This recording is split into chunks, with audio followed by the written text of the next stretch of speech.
क्या आर्ट्स वाले या कॉमर्स वाले जीएनएम कोर्स कर सकते हैं? अगर कर सकते हैं तो उसका क्या प्रोसेस रहता है, और अगर नहीं कर सकते तो इसके अलावा और कौन से नर्सिंग कोर्स उपलब्ध है?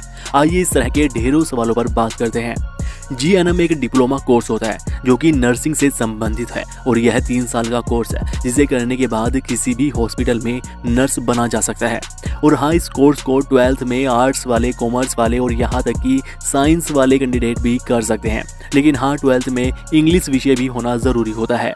तो इस तरह से सभी तरह के कैंडिडेट, चाहे वो आर्ट्स वाले हो, कॉमर्स वाले हो या साइंस वाले हो, सभी तरह के कैंडिडेट जीएनएम कोर्स को कर सकते हैं। इसमें एडमिशन के लिए प्राइवेट कॉलेज में तो डायरेक्ट एडमिशन मिल जाता है, और ज़्यादातर सरकारी कॉलेज में भी 12th के नंबरों के आधार पर मेरिट लिस्ट तैयार की जाती है और फिर उसके आधार पर सरकारी कॉलेज में एडमिशन मिल जाता है। अब इससे संबंधित कुछ और सवालों के जवाब जान लेते हैं, जैसे जीएनएम करने में कितना खर्चा आता है। सरकारी कॉलेज में इस कंप्लीट कोर्स की फीस 15,000 से 50,000 रुपए के लगभग होती है, जबकि प्राइवेट कॉलेज में यह फीस 2 लाख रुपए तक भी हो सकती है। और यह फीस अलग अलग राज्यों में अलग अलग कॉलेजों के हिसाब से कम या ज़्यादा भी हो सकती है।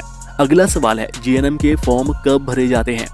देखो, जीएनएम के लिए एडमिशन ज़्यादातर अगस्त से सितंबर महीने के बीच में होता है, लेकिन इसके एप्लीकेशन फॉर्म अलग अलग महीनों में निकलते हैं, जो कि ज़्यादातर राज्यों में मार्च से लेकर जून जुलाई के महीनों के बीच निकलते हैं। अगला सवाल है, जीएनएम में एडमिशन कैसे होता है? जीएनएम में एडमिशन के लिए सबसे पहले तो आपको अपने राज्य में जीएनएम का एडमिशन फॉर्म भरना होता है। उसके बाद 12th के आधार पर मेरिट लिस्ट तैयार होती है और फिर उसी के हिसाब से अलग अलग कॉलेजों में एडमिशन होते हैं।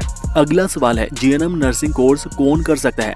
तो 12th पास सभी कैंडिडेट जीएनएम कोर्स कर सकते हैं, चाहे वो आर्ट्स से हो, साइंस से हो या कॉमर्स से हो। सभी तरह के कैंडिडेट जीएनएम कर सकते हैं। अगला सवाल है, जीएनएम और एएनएम दोनों में से कौन सा बेहतर कोर्स है?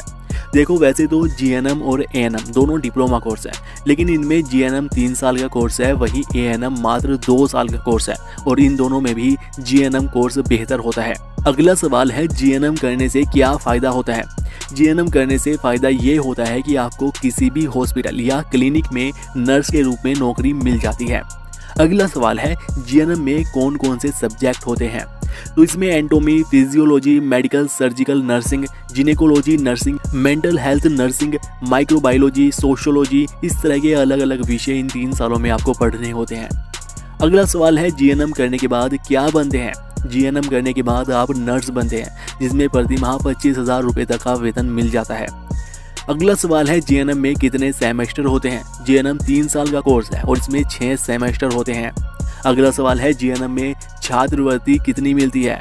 तो सरकारी कॉलेजों में ज़्यादातर छात्रवृत्ति का प्रावधान होता है, तो अगर आप इसके लिए अप्लाई करते हैं तो आपको साल में 5,000 से 6,000 रुपये तक छात्रवृत्ति के रूप में मिल सकते हैं, जो कि हर राज्य के हिसाब से अलग अलग होते हैं।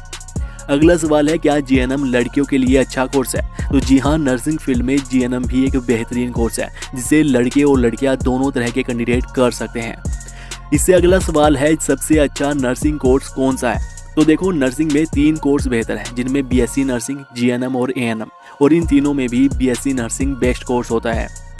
अगला सवाल है, आर्ट्स के छात्रों के लिए कौन सा नर्सिंग कोर्स सबसे अच्छा है? तो आर्ट्स वालों के लिए जीएनएम और एएनएम 2 कोर्स ही उपलब्ध है, और इन दोनों में भी जीएनएम कोर्स बेस्ट है। अगला सवाल है, नर्सिंग 2 साल में किया जा सकता है? तो जी हाँ, आप एएनएम कोर्स कर सकते हैं, जो कि एक नर्सिंग कोर्स ही है, और यह मात्र 2 साल का ही होता है।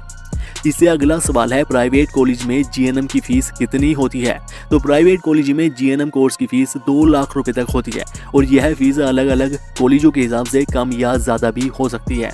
तो इस तरह से ये थी जीएनएम कोर्स से संबंधित जानकारी। इससे संबंधित अगर अब भी आपका कोई और सवाल है तो आप हमें नीचे कमेंट करके पूछ सकते हैं। बाकी इस वीडियो को लाइक कीजिएगा, शेयर कीजिएगा, और ऐसी ही और वीडियोस के लिए चैनल को सब्सक्राइब करके बेल आइकन ज़रूर दबा लीजिएगा। धन्यवाद।